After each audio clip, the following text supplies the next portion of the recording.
Você conhece a história de um homem na Bíblia chamado Elias, que foi considerado e conhecido como o profeta do Senhor? Sabe de onde ele veio ou onde ele nasceu? E por que Elias ele foi arrebatado? Essas informações ou essas dúvidas estaremos apresentando para você logo após a nossa vinheta. Eu sou o pastor Aidon da Igreja Adventista da Promessa em Peruíbe e estamos mais uma vez aqui com o nosso programa Palavra de Vitória. Portanto, eu peço a você, não saia daí. Retornaremos daqui a mais alguns segundos.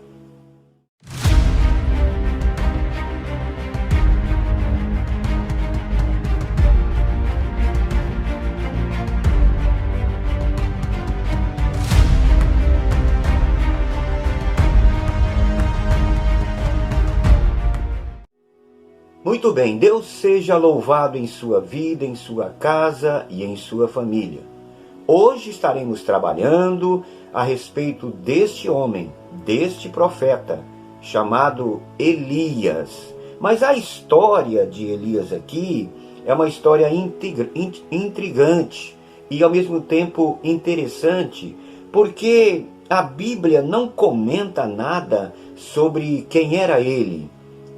De que família ele pertencia, quem eram seus pais, se tinha irmãos. Nada disso a Bíblia nos apresenta. Então eu quero ler essa passagem que está no livro de 1 Reis, capítulo 17, e gostaria que você nos acompanhasse na leitura. Apenas o primeiro versículo, que diz assim: Elias, o tisbita dos moradores de Gileade, disse a Acabe: Vive o Senhor, Deus de Israel, perante cuja face estou, que nestes anos nem orvalho, nem chuva haverá, senão segundo a minha palavra. O que isso mostra para a gente aqui? Parece que Elias tinha uma certa autoridade na palavra. Ou seja, aquilo que ele estivesse falando era o suficiente para aquela ocasião.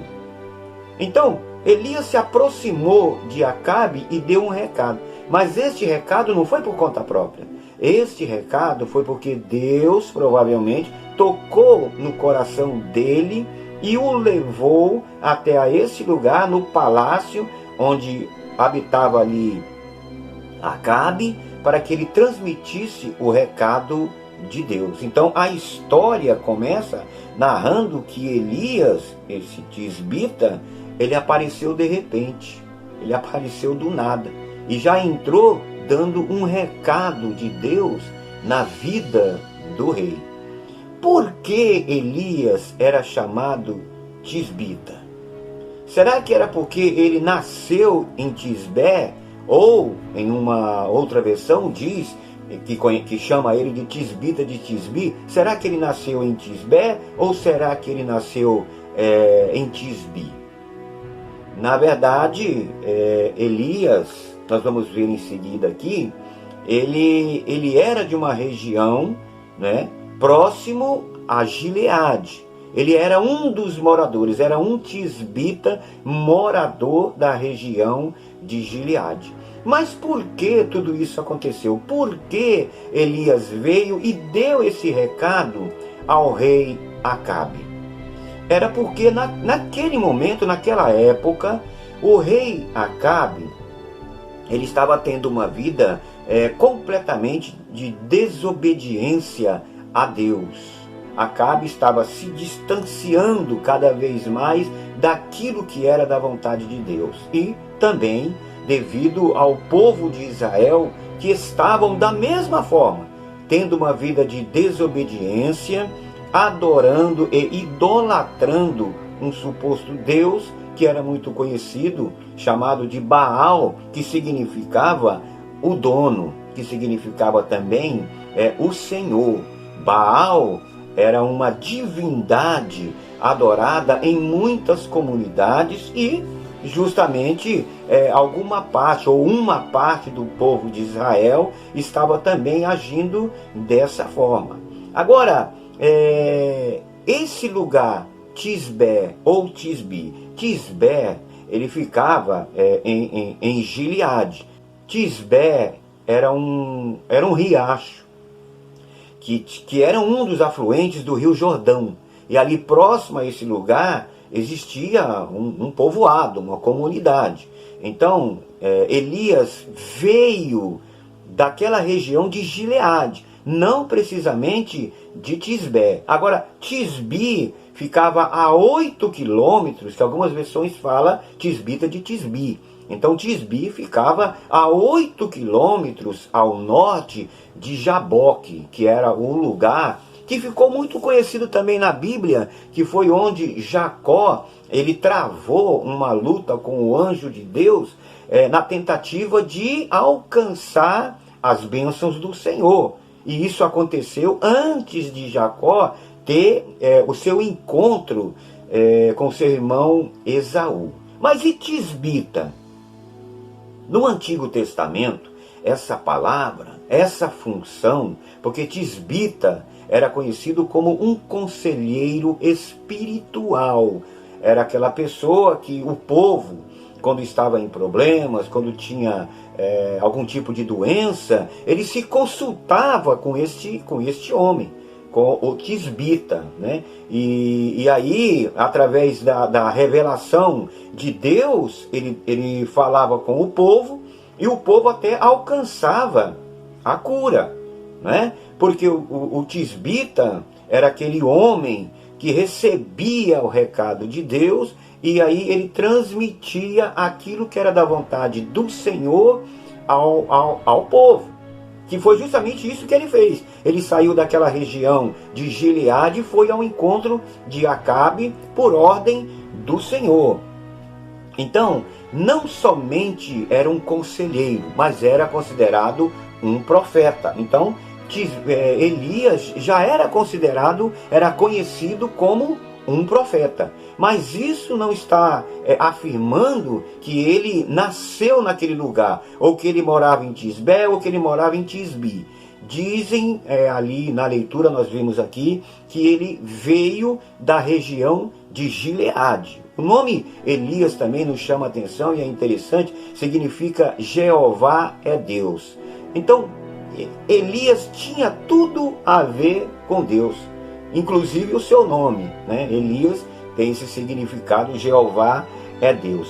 Ele viveu no século 9 antes de Cristo, durante o reinado de Acabe e Acazia. Isso aconteceu, toda essa história aconteceu justamente na época que o povo de Israel, eles se dividiram, né, em duas partes. Um reino que foi chamado reino de Judá ficou na região sul, e o outro reino, que era considerado Israel, eles foram para o reino do norte. Então foi justamente nessa época que tudo isso aconteceu. Agora, o que nos chama a atenção é justamente que aquele recado de Deus na vida de Acabe foi algo que provavelmente deixou Acabe entristecido, chateado, né? Talvez nervoso, furioso. Por quê? Porque, puxa vida, por que não vai chover e eu não vou ver uma gota de orvalho? Mas isso aconteceu.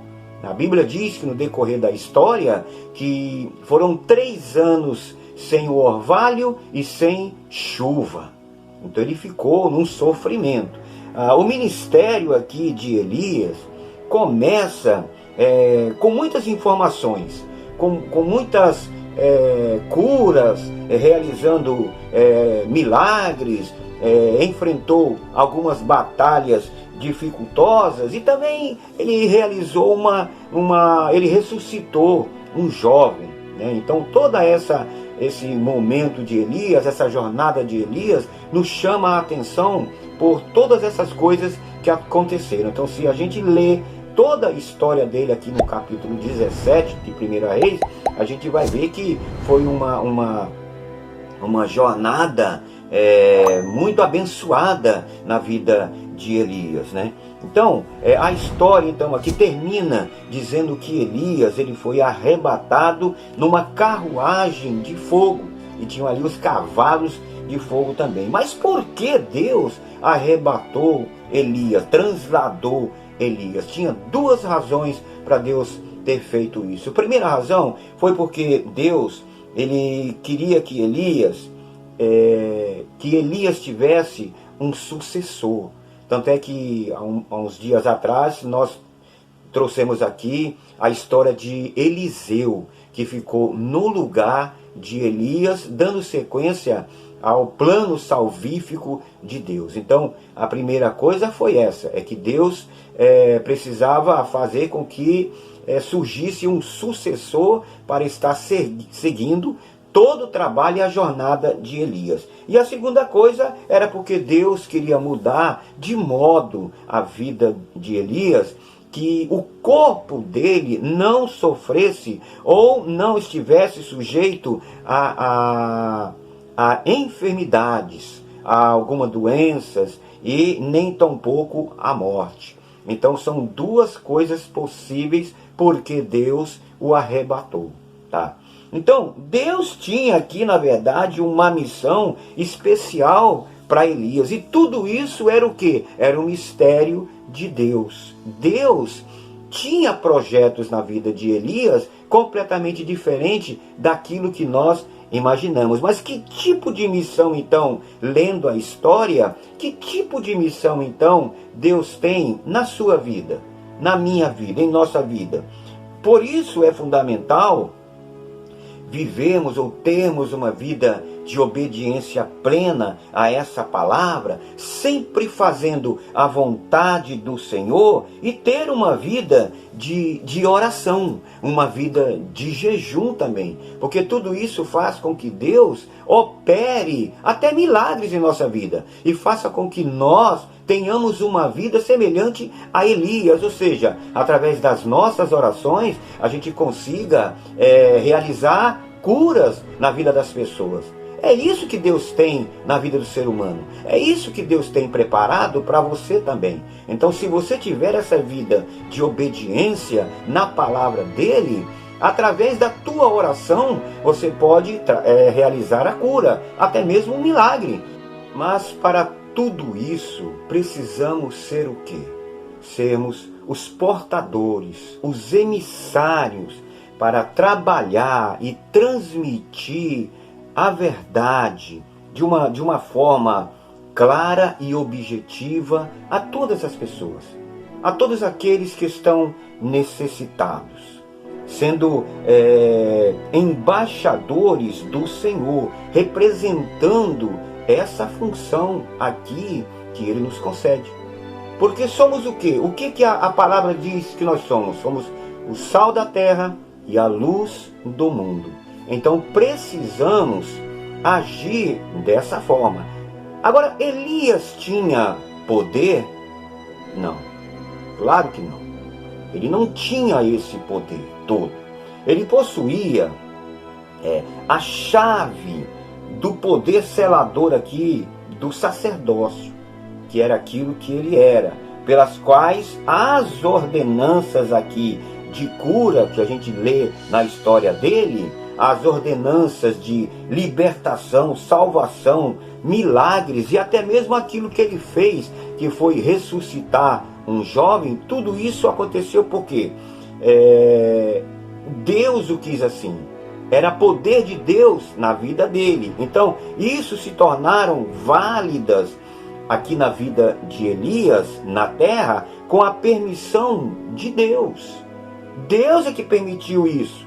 Deus permitiu conceder essa autorização na vida dele. Então, não é porque ele tinha poder, mas ele tinha essa condição de sacerdócio, representante, o embaixador da parte do Senhor, e aí ele realizava segundo a vontade de Deus. Podemos ser da mesma forma que Elias? Claro que podemos. Se nós tivermos uma vida voltada exclusivamente para Deus, tendo uma vida de oração, como nós falamos, uma vida de jejum, de obediência, uma vida de reverência, temor à palavra de Deus e ao mesmo tempo zelo a essa palavra, claro que podemos ter uma vida semelhante à vida de Elias, porque é justamente isso que Deus quer que a gente faça. Então cada um de nós temos uma missão. O tipo de missão nós não sabemos, porque somente Deus sabe e nos dá a condição para isso. Então, isso faz com que Deus ele derrame sobre a nossa vida a autoridade de curar, a autoridade aqui de sarar, de fazer com que as pessoas aceitem a palavra dele, de fazer com que as pessoas entrem nesse caminho de uma forma segura. Então nós temos isso conosco e tudo isso é da vontade de Deus. Talvez isso seja a vontade de Deus na sua vida, de fazer você, a partir de hoje, ser considerado como um tisbita, aquele conselheiro, aquela pessoa que recebe de Deus uma palavra e ao mesmo tempo ele faz com que você revele essa palavra a uma pessoa e aí isso se transforme até numa cura. Amém? Então que Deus te abençoe. Muito obrigado pela sua participação. Somos gratos mais uma vez por você estar conosco, né? E pedimos que você continue participando em nosso programa. Então, nesse momento, nós vamos orar. E eu tenho certeza que Deus ele vai operar na sua vida, na sua casa e com a sua família. Se você puder, se você tiver essa oportunidade agora de reunir todos da sua casa, faça isso. E estaremos orando em nome do Senhor. Amém? Feche os teus olhos e vamos conversar com Deus. Senhor, meu Deus e meu Pai, amado Deus soberano de Israel, mais uma vez estamos aqui realizando este programa e tendo a certeza de que o Senhor está conosco. Pai, essas pessoas que estão participando aí, assistindo essa programação, peço a Ti, meu Deus, que vá de encontro a essas vidas. Porque, Pai, de repente existe alguém aí que está enfermo, talvez esteja até desenganado, desempregado, desorientado. Eu peço a Ti que vá de encontro a essas pessoas, confortando através da Tua palavra, Senhor. Que este programa alcance essas vidas e que o Senhor seja o consolador direto, de uma forma esplêndida, e que essas pessoas aceitem a Tua palavra, aceitem o Evangelho e que vivam de uma forma diferente. Vá de encontro, meu Deus, alimentando a alma, o espírito, o coração, colocando aquilo que é do Teu desejo, aquilo que é da Tua vontade, para fortalecer o ânimo e a fé de todas essas pessoas. Obrigado pela direção do programa, obrigado por tudo que aconteceu aqui e que o Senhor esteja sempre conosco, em nome de Jesus. Mais uma vez eu te agradeço a sua participação, a sua família, e peço mais uma vez também, continue conosco, continue assistindo os nossos programas. A próxima quarta-feira estaremos trazendo mais um tema, abordaremos algo interessante para você. Então eu digo a você, permaneça firme, crendo no poder e autoridade do Senhor, em nome de Jesus.